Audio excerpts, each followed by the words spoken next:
Muy bien. Entonces, el día de hoy nosotros vamos a ver una parte de lo que es movimientos, pero movimientos automáticos, ¿no?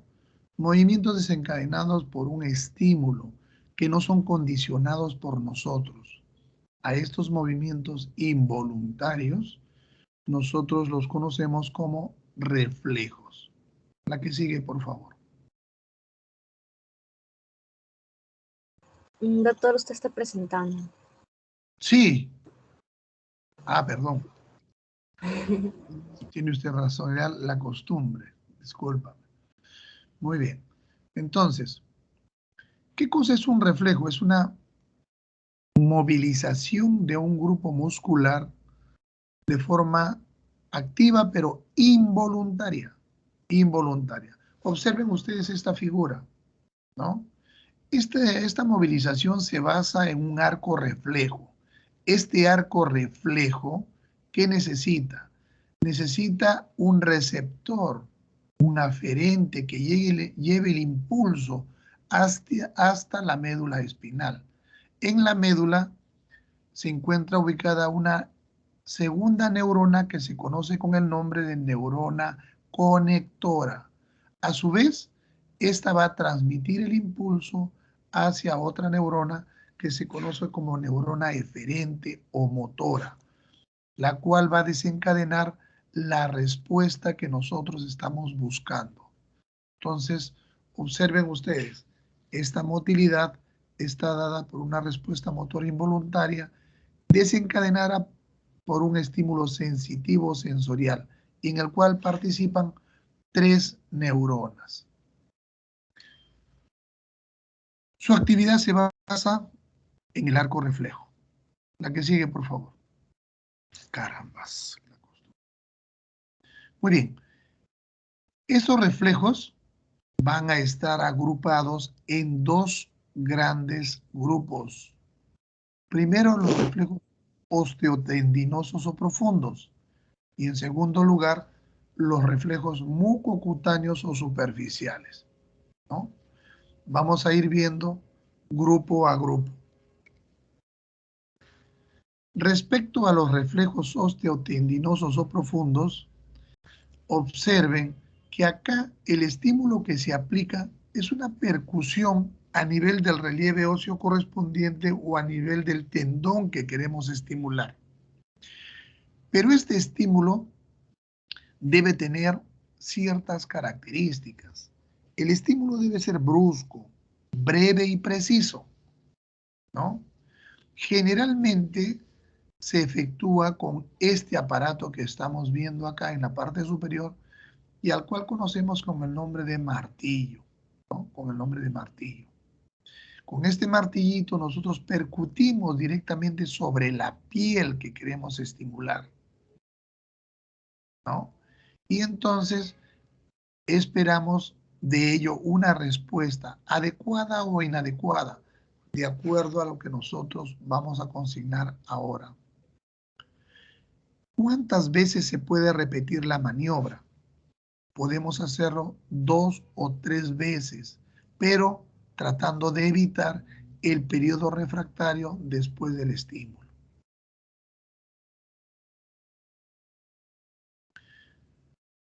¿Qué condiciones debe tener el paciente para que podamos nosotros evaluar este tipo de reflejos? El paciente debe estar cómodo en el área en el cual se encuentra, ¿no? Y cuando lo ubicamos, por ejemplo, en este caso, para hacer el reflejo patelar, perdón, el reflejo rotuliano, debe estar cómodamente sentado con los pies colgando. Y debemos ganarnos la confianza del paciente. Hay muchos pacientes que tan solo con el hecho de ir al hospital o a la clínica ya se ponen ansiosas. Ustedes probablemente han escuchado hablar sobre el síndrome del mandil blanco, ¿no? Entonces, cuando una persona está muy ansiosa, muy nerviosa, indudablemente que hacer este tipo de examen es un poco difícil. Entonces, ¿qué es lo que hacemos? Tratamos de distraer al paciente del examen que vamos a hacer. En este caso, por ejemplo, queremos evaluar el reflejo rotuliano y le decimos al paciente que por favor se tome las dos manos y las cruce entre sí, tirando en sentido contrario, dando la impresión de que nosotros fuéramos a examinar miembros superiores. De esta forma el paciente se distrae haciendo este tipo de maniobra y nosotros percutimos la rótula, ¿no? A esta maniobra se le conoce como la maniobra de Gendrassi, ¿ya? Habíamos mencionado que en neurología todo debe estar muy bien ordenado, sistematizado e integrado. Entonces, en ese orden, nosotros vamos a iniciar los reflejos partiendo desde la cabeza y vamos a empezar por el reflejo nasopalpebral o glabelar, ¿no? Observen ustedes acá cómo el examinador coloca su dedo índice en la frente del paciente, en el espacio que están entre las dos cejas, ¿no? En la glabela. Y al percutir sobre su dedo, el paciente lo que va a hacer es cerrar los ojos por contracción de los orbiculares de los párpados. Entonces la vía aferente va a ser la trigeminal y la vía eferente facial, y su centro se ubica en protuberancia. Observen ustedes la forma como se examina el reflejo nasopalpebral.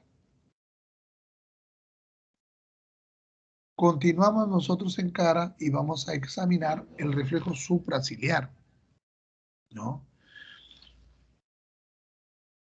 Vamos a percutir directamente con el martillo sobre la región supraciliar, por encima de la mitad de la ceja, ¿no? ¿Y qué vamos a obtener? Vamos a obtener la misma respuesta, el cierre de los párpados por contracción de ambos orbiculares, ¿no? ¿Qué vía comparte? Comparten las mismas que tuvimos en la anterior, la vía aferente trigeminal, la vía eferente facial, y se ubica a nivel protuberancial. Continuamos bajando y ahora vamos a evaluar el reflejo maceterino, ¿no? Este reflejo maceterino va a depender de que la paciente colabore, porque tiene que estar con la boca ligeramente entreabierta. Nosotros colocamos nuestro dedo pulgar en la región mentoniana y sobre ello, sobre este dedo pulgar, vamos a percutir, ¿no? Provocándose el cierre de la boca por contracción de los músculos maceteros y temporales, ¿no? ¿Quién inerva los músculos maceteros y temporales? Ustedes ya conocen o van a conocer el trigémino, ¿no? Entonces, justamente eso hace que ascienda la mandíbula, se cierre la boca y la vía refleja es trigémino trigeminal, ¿no? Y el centro también se ubica a nivel de protuberancia.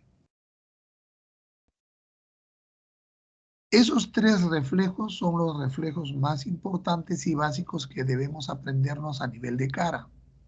Si continuamos descendiendo, vamos a ir a miembro superior. Y en miembro superior, observen ustedes cómo el examinador coloca su mano debajo del codo del paciente, debajo del codo del paciente. Este apoya su codo sobre él y su antebrazo lo coloca sobre el antebrazo del examinador.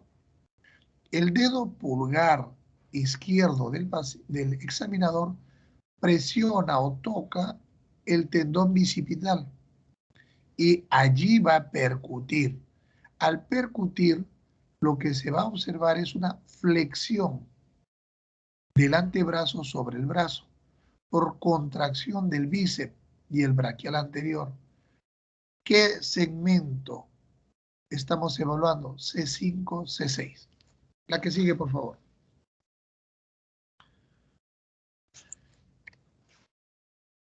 Nos colocamos en la parte posterior del paciente de esta forma, ¿no? Y cogemos el brazo del paciente. de tal forma que el antebrazo y la mano caigan, formando un péndulo, ¿no? Estando en la parte posterior, vamos a percutir la inserción del tríceps sobre el codo. De esta forma, vamos a estimular a que el antebrazo se extienda sobre el brazo, se extienda sobre los por contracción del tríceps. El segmento corresponde al segmento C6 y C7. Lo importante acá es que ustedes aprendan a posicionar su mano, aprendan a ubicar al paciente y el segmento que van a examinar para de esa forma obtener una respuesta adecuada. Continuamos bajando y ahora vamos a evaluar el reflejo estilo radial. Noten ustedes cómo el examinador sujeta el antebrazo del paciente con su mano izquierda, pendulando la mano, ¿no? La mano está caída totalmente y golpea la apófisis estiloides del radial, el hueso del radio, y eso origina que se produzca una flexión del antebrazo sobre el brazo y una ligera flexión de los dedos y de la muñeca. ¿Qué segmento estamos examinando? C5, C6. Ahora nos vamos hacia el otra apófisis para estimular la apófisis del cubital. Cogemos la mano de esta forma del paciente, sobre nuestra mano, ¿no? Con la mano ligeramente entreabierta y flexionada. Y al percutir vamos a producir la pronación del antebrazo y una ligera aducción de la mano. ¿Qué segmento estamos examinando? C7, C8. Muy bien, entonces no se olviden, a nivel de cara ya tenemos 3 reflejos. A nivel de miembro superior tenemos el bicipital, el tricipital y los dos, el estilo radial y el estilo cubital, ¿no? Son 4. Después de ello continuamos bajando y vamos a examinar el reflejo medio pubiano. Para este tipo de reflejo el paciente debe estar ligeramente inclinado, semi acostado, ¿no? Y nosotros identificamos el punto medio de la sínfisis pubiana con nuestro dedo índice. A ese nivel nosotros percutimos. Nótese además que las piernas del paciente deben estar pendulando y ligeramente entreabiertas. Y al percutir, el paciente se va a semisentar y las piernas se van a juntar. Esto se produce por contracción de los músculos del abdomen y por una respuesta de los aductores de los muslos. ¿A qué segmentos corresponde? Al D11 y D12 como respuesta abdominal y L1, L2 para la respuesta de los miembros inferiores. Continuamos bajando y vamos a encontrarnos con el reflejo rotuliano, ¿no? Ya habíamos mencionado anteriormente que en este tipo de reflejo el paciente debe estar sentado cómodamente en la camilla con la pierna pendulando. Y nosotros percutimos a nivel del tendón rotuliano haciendo que la pierna se extienda sobre el muslo. O sea, la pierna se va a levantar, se extienda sobre el muslo por contracción del cuádriceps. ¿A qué segmento corresponde esta evaluación? Al segmento lumbar L3 y L4. Si no obtuviéramos o estuviera abolido o disminuido este reflejo, se conoce como el signo de Westphal.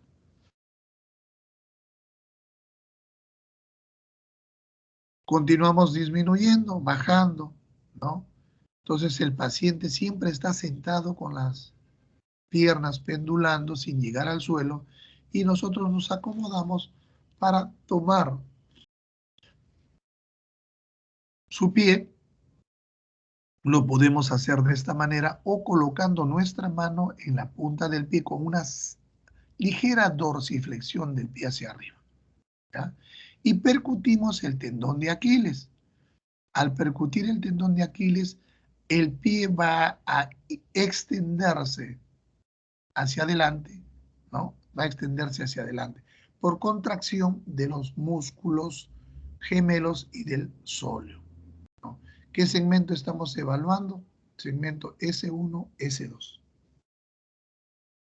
Muy bien, hasta ahí los reflejos osteotendinosos o profundos, ¿ya? ¿Alguna pregunta hasta acá, doctores?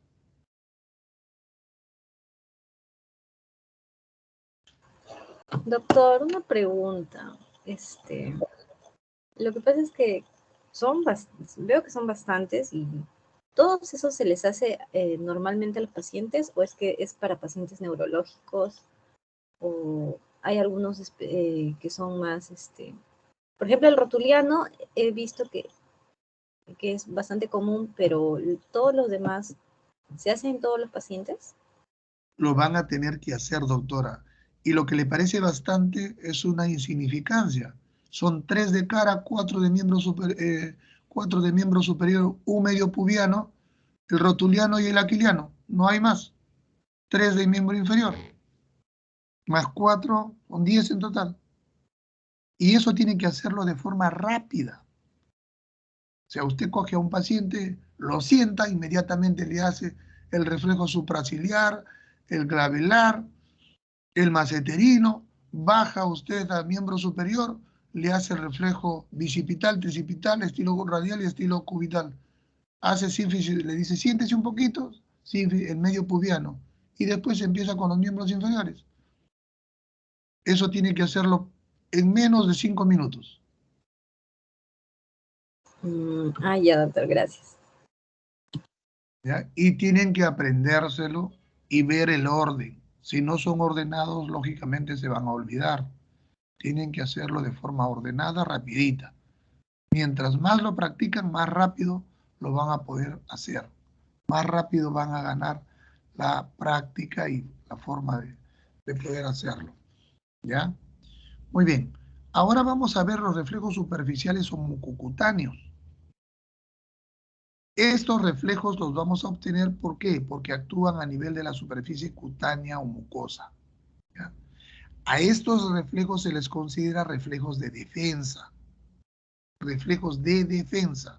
Acuérdense, a diferencia de los osteotendinosos, estos tienden a ser multineuronales, son polisinápticos y la respuesta motora que desencadenamos posee una latencia más prolongada, ¿ya? Acá estamos observando cómo en el ojo ninguna de las personas puede soportar un cuerpo extraño a nivel de la conjuntiva palpebral, de la córnea. Inmediatamente uno siente la necesidad de que ese cuerpo extraño tenga que salir, ¿no? ¿O alguien de ustedes tolera adecuadamente una arenita, un pelito en el ojo? Creo que nadie. Y de esta forma vamos a examinar primero el reflejo córneo palpebral. Para ello utilizamos un algodoncito y al algodón le hacemos nosotros una puntita y con esa puntita nosotros rozamos la córnea del paciente. ¿Y qué vamos a obtener? Que el paciente cierre los ojos por contracción del orbicular de los párpados. La respuesta es consensual, significa que es bilateral. Si cierro este ojo, también se cierra el otro. La vía es trigémino-facial y el centro se encuentra en protuberancia.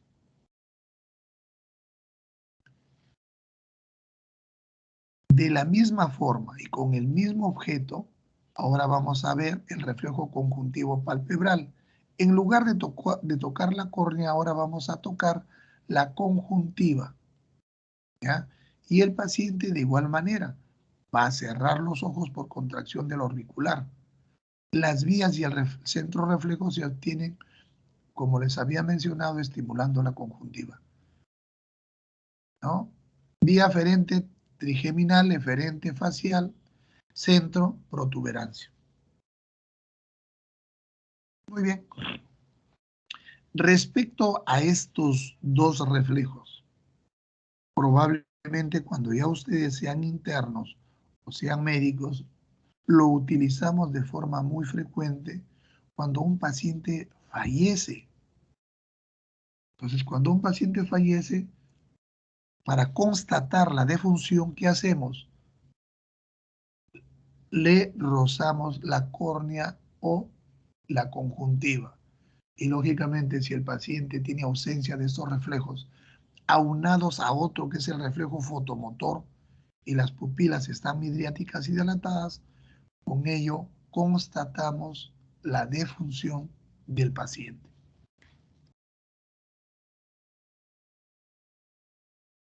Bajamos, dejamos ojos y bajamos hacia la boca.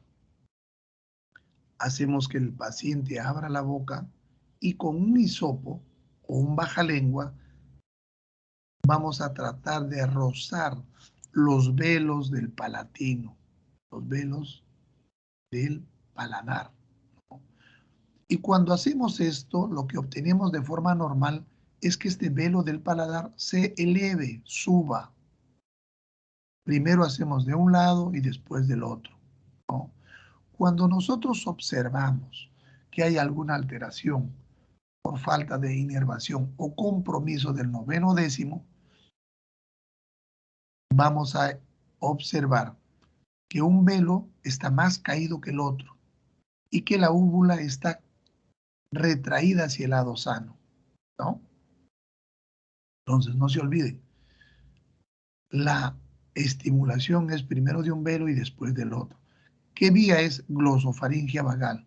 La exploración debe ser primero de un lado y después del otro. Debe ser bilateral. Terminamos de examinar velo palatino y nos vamos a la parte posterior de la faringe, parte más posterior, y rozamos también con el hisopo esta pared posterior de la faringe, de tal forma que estimulamos a que el paciente sienta una sensación nauseosa o de vómito, ¿no? Y esta respuesta se desencadena por la contracción de los constrictores de la faringe. La vía es glosofaringia vagal y el centro reflejo se halla en el bulbo. Muy bien, entonces hemos examinado reflejo corneal, conjuntival, velo palatino y faringio. Ahora vamos a examinar reflejos abdominales. Observen ustedes cómo estas flechas siempre van hacia adentro, de arriba a abajo pero hacia adentro, de abajo a arriba pero hacia adentro. Nuestro punto de reparo acá es el ombligo. ¿Qué hacemos? Con un borde romo estimulamos de esa forma la piel de la parte abdominal, de tal forma que vamos a observar contractura de los músculos que se encuentran por debajo de esa piel.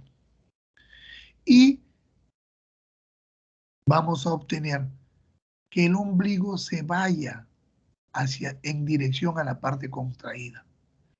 Acá examinamos tres grupos musculares: el reflejo cutáneo abdominal superior, el medio y el inferior, ¿ya?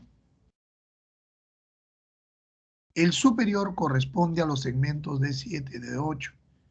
El medio, que es a la altura en el cual está el ombligo más o menos, estamos en el segmento D9, D10 como punto de reparo topográfico. Y por debajo estamos en D11, D12. En los varones, si continuamos descendiendo, podemos examinar también el reflejo cremasteriano, solo en los varones, de tal forma que estimulamos este reflejo tocando o palpando la parte interna del muslo, ¿no? El paciente debe estar en decúbito dorsal y entonces vamos a observar cómo se contrae el cremaster del lado que estamos estimulando y se le va a elevar el testículo de ese mismo lado. Reflejo cremasteriano, varones. Continuamos disminuyendo y vamos a llegar al reflejo plantar. El reflejo plantar se examina pasando una punta roma por la región lateral del pie, desde atrás hacia adelante y terminando por la cabeza de los metatarsianos. ¿Ya? El estímulo debe ser suave pero firme. ¿Qué se produce? Se produce que el paciente ponga en garra sus dedos. Ponga en garra sus dedos. ¿A qué segmento corresponde? Corresponde al segmento S1. En los varones también podemos evaluar el reflejo bulbo-cavernoso. ¿Cómo obtenemos este reflejo? Rozando suavemente la mucosa del glande. Y de esta forma vamos a sentir cómo se contraen los músculos bulbocavernosos, ¿no? Bulbocavernosos. ¿Corresponde a qué segmento? S3, S4.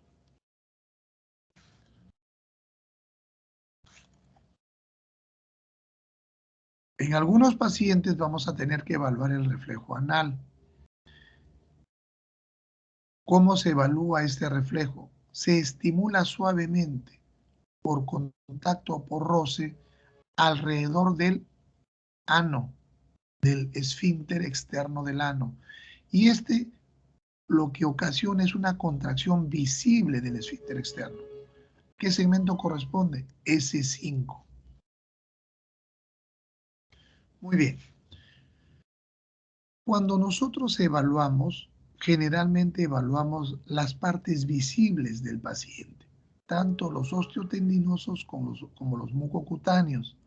Cuando evaluamos parte genital, debemos previamente pedir permiso al paciente.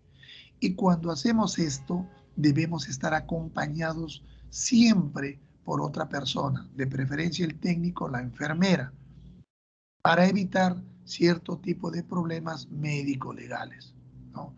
Solo vamos a examinar la parte genital cuando sospechemos de alguna patología y querramos constatar este tipo de alteraciones. De lo contrario, lo vamos a obviar. Muy bien. Entonces, ahora lo que nos falta es definir cuándo un reflejo es normal y cuándo un reflejo es patológico. Cuando el reflejo es normal, nosotros lo puntuamos en la historia clínica como 2 cruces. Entonces vamos a observar que el reflejo es activo y hay desplazamiento de la parte accionada por el músculo. Me explico en orden.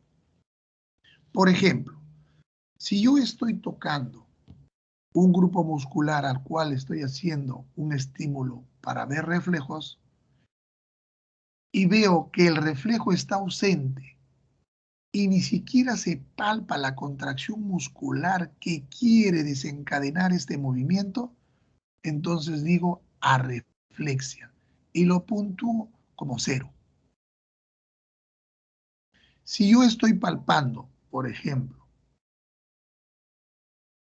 un grupo muscular y veo que el reflejo no está presente o está presente, pero solo se aprecia por palpación de la contracción muscular, o sea, yo estoy palpando ese grupo muscular, noto la contracción, pero el movimiento que espero está disminuido, entonces lo puntúo con una cruz y eso es hiporreflexia. Si se palpa la contracción muscular y el movimiento que espero se desarrolla normal, 2 cruces. Si palpo la contracción muscular y hay una hiperreflexia, un movimiento exagerado, 3 cruces, hiperreflexia. Si yo estoy y estimulo una vez al paciente y este lo hace de forma reiterativa, repetitiva ante un ligero estímulo, a esto se llama clonus. Ahorita lo vamos a explicar más detalladamente. Entonces, así yo puntúo cómo están los reflejos. Normal 2 cruces, arreflexia 0, hiporreflexia 1 cruz, hiperreflexia movimiento exagerado 3 cruces y clonus 4 cruces. En la hiperreflexia, la amplitud de la respuesta es excesiva y brusca, ¿no? Y a veces esta puede ir acompañadas generalmente por lesión de la vía piramidal. Acá lo vamos a encontrar, en las lesiones de vía piramidal. Y generalmente también va acompañado de otros signos patológicos, como el signo de Babinski o el de Clonus. Recuerden entonces que la hiperreflexia generalmente acompaña a signos de lesión piramidal. Y esto es lo que estábamos hablando. Ante un estímulo, vamos a observar cómo el pie de este paciente, al nosotros dorsiflexionarlo, comienza reiterativamente a moverse hacia adelante, como si estuviera aleteando, ¿no? Las contracciones se suceden de manera rítmica mientras dura el estímulo, ¿no? Esto es clonus. Muy bien. Así como hay reflejos normales, también vamos a encontrar reflejos patológicos. Y tenemos a la cabeza lo que habíamos mencionado, el signo de Babinski. Es un reflejo patognomónico de lesión de vía piramidal. Reflejo patológico patognomónico de la lesión de vía piramidal. Y así como se desencadena este reflejo, hay otras formas de desencadenarlo. Entonces, cuando hablamos de reflejos patológicos en vía piramidal, hablamos de Babinski y sucedáneos. Babinski fue el primer médico que descubrió esta forma de encontrar este reflejo patológico. Los demás, Chadok, Oppenheim, Gordon, ¿no? También lo encontraron, pero haciendo otro tipo de maniobras. La respuesta es la misma para todos. Así como hay alteraciones y reflejos patológicos de la vía piramidal, también tenemos reflejos patológicos cuando hablamos de síndrome meningio. Y aquí encontramos los famosos Brunzinski y Kearney. Muy bien, para explicarles un poco más a detalle cómo es el signo de Babinski. ¿Qué habíamos dicho? Lo normal cuando uno hace el estímulo a nivel plantar es esto.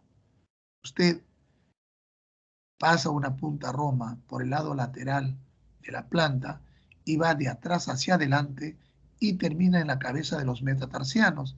Y el paciente responde apuñando los dedos en garrita hacia adelante, ¿no?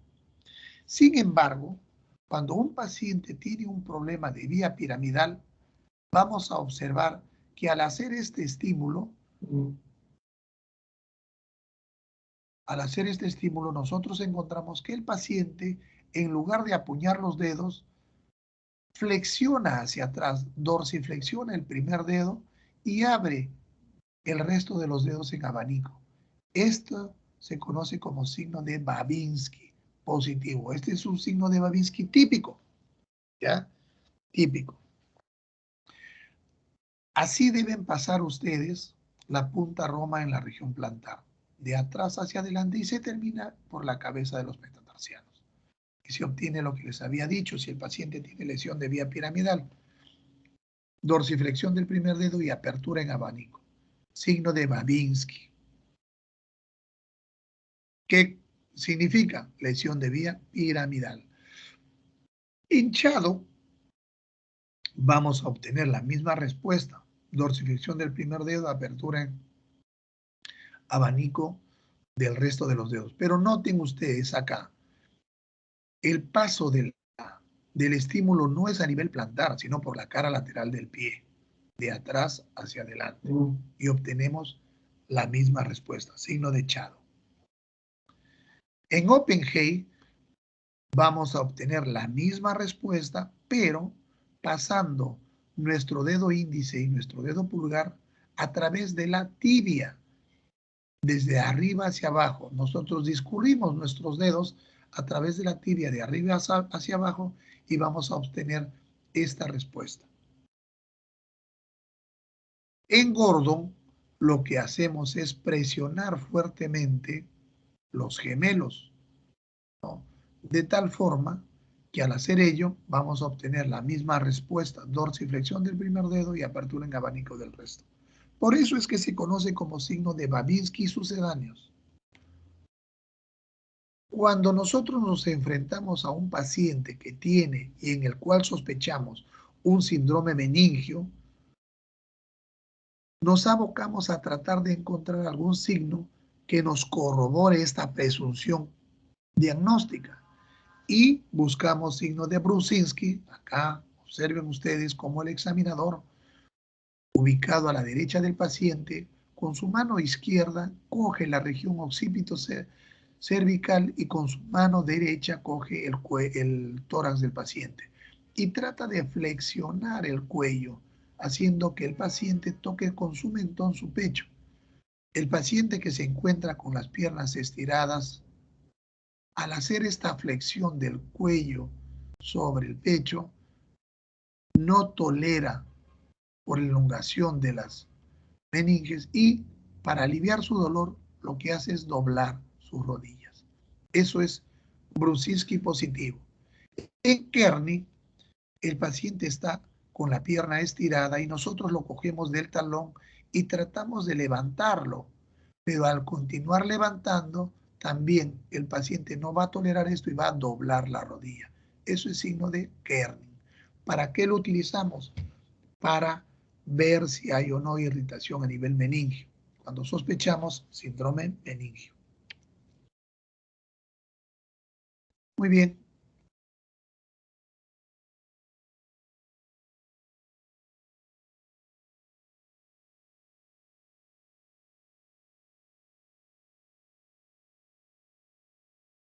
Muy bien, doctores. Hasta acá llegamos. ¿Alguna pregunta?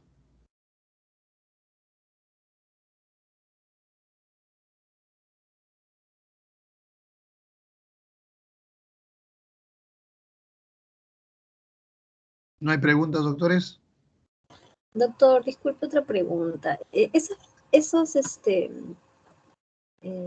pruebas se le hace a pacientes también de acuerdo por ejemplo, este signo de Kearney, yo imagino que los pacientes ancianos o con alguna patología de repente no lo pueden hacer, entonces, o no se les puede realizar por alguna complejidad que tengan. Por ejemplo, vi que en alguna se le pedía al paciente que abra la boca y para ver si es que tenía sensación nauseosa. A los pacientes que llegan y que están con problemas gastrointestinales y tienen náuseas, por ejemplo, a esos pacientes ya no se les hace o también se les tiene que hacer a esos pacientes. Bueno, su pregunta es simpática. Sí. Sí, porque uno utiliza este tipo de exámenes. Todo lo que aprendan en neurología va a ser simple y llanamente para evidenciar problemas neurológicos. Doctor, no Indudablemente, se disculpe. ¿me escuchas? No. Ahora ¿Me sí un escuchas? poco. Había Sí, le escucho. interferencia. Ah, Gracias. entonces es mi laptop. No, no hay problema. Les estaba mencionando que todo lo que aprendan en neurología es simplemente para hacer una evaluación neurológica sospechando la posibilidad de que hay algún problema de este tipo, ¿no? Indudablemente, si un paciente viene por diarrea y vómitos, no le van a hacer una evaluación neurológica. Si bien es cierto, si es que le manifestara algún tipo de problema neurológico, tendrán pues que complementarlo, pero ustedes tendrán que estar enfocados o orientados más a la parte digestiva. Si viene un paciente con un problema respiratorio, una neumonía, si bien es cierto, deben completar su examen neurológico, no van a estar pensando que probablemente tenga un problema neurológico, sino simplemente abocarse más a la parte respiratoria.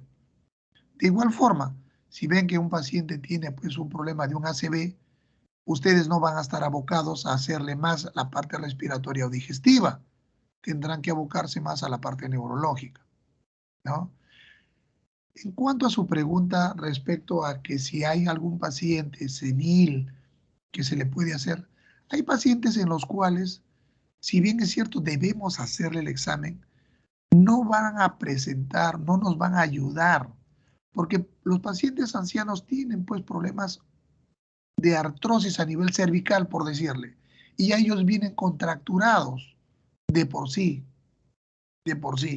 con este problema. Entonces es muy difícil poderle hacer un signo o encontrarle un signo de Brudzinski a estar escondido dentro de sus otras patologías. Para nosotros poder evidenciar un buen examen neurológico, debemos descartar previamente que no haya un compromiso secuelar, un compromiso osteotendinoso, muscular, que nos impidan poder hacer este tipo de exámenes. ¿Ya?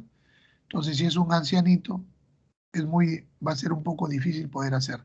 Pero en el resto de pacientes, lo más probable es que sí puedan hacerlo. ¿Alguna otra pregunta, doctores? Claro, doctor, justo a eso venía mi primera pregunta, por eso es que le preguntaba si es que se tenía que hacer con todos los pacientes o específicamente con los pacientes que eran neurológicos y todo eso. Pero sí le entendí, gracias. Y ahora ustedes tienen que hacerlo con todos sus pacientes ahora para que practiquen. La idea es que ustedes tienen que aprenderse de memoria esto y hacerlo bien. De tal forma que cuando se enfrenten a un paciente en el cual sospechan alguna patología, ustedes puedan evidenciarlo claramente. De alguna forma, evaluar pacientes sanos o normales les va a dar la posibilidad de ver lo que es normal. Y cuando tengan un paciente con alteraciones o con patología, ya se van a dar cuenta, no, esto no es normal. Por lo tanto, van a poder definir sus diagnósticos. ¿Alguna otra pregunta, doctores? Sí, una pregunta, doctora. Usted dijo que el Babinski es patognomónico para lesión de vía piramidal, pero para lesión de vía extrapiramidal, ¿hay algún también reflejo patognomónico o solo se ve por las alteraciones en los movimientos involuntarios? ¿O también hay algún reflejo patognomónico? Eso es una mi pregunta. Claro, el reflejo patognomónico generalmente en los movimientos involuntarios viene a ser la de la rueda dentada, ¿no? En los pacientes que cursan con Parkinson. Ahí se encuentra este tipo de reflejo, ¿no? Es lo que se describe más. El problema es que cuando un paciente tiene movimientos involuntarios, indudablemente que encontrar un signo patognomónico va a ser más difícil, pero sí se describe rueda dentada en Parkinson. Gracias. ¿Alguna otra pregunta, doctores?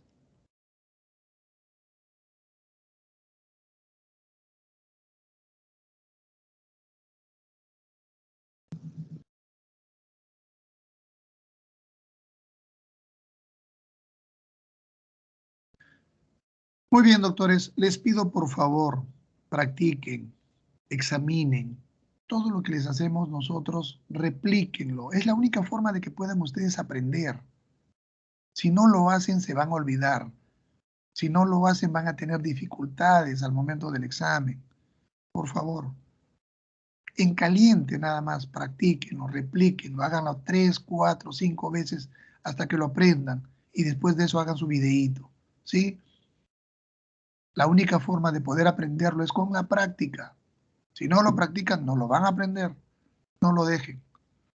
Muy bien, doctores. Muchas gracias.